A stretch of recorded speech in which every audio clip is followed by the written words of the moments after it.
Hey guys, today we're going to go over the Accufire Noctis V1 and the Accufire rechargeable batteries. First, you're going to open the battery port on your Noctis V1. There's a symbol here for positive and negative. You'll take two batteries and put them in the top two spots with positive facing out.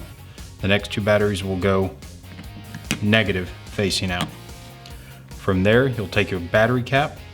You'll align these two tabs on either side of the batteries and then tighten the battery lid down. Make sure that you get it snug. If you have any contact issues, your scope will not power on. Next, we're going to go over charging the Accufire rechargeable 123 batteries. Included in the full kit is this charging harness. It's got a USB plug on one end and 4 micro USB plugs on the other. You'll simply take one of the micro USB plugs, find the port at the positive end of the battery, and plug it in. You'll do that for all 4 batteries.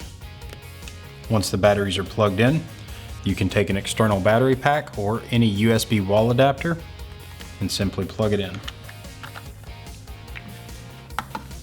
You'll see on top of your batteries, there's a small LED that shows that the battery is charging. These 3 currently are showing red, which means they're charging. This one is showing green, which means it's fully charged.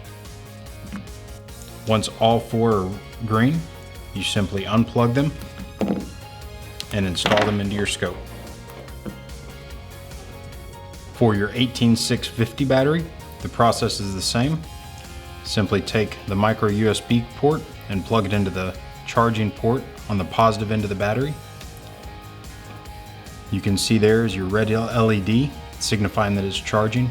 Once it's fully charged, the green LED will light up and it's ready to install into your IR light.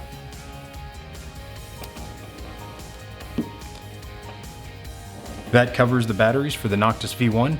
If you have any questions, feel free to leave a comment below. Thank you.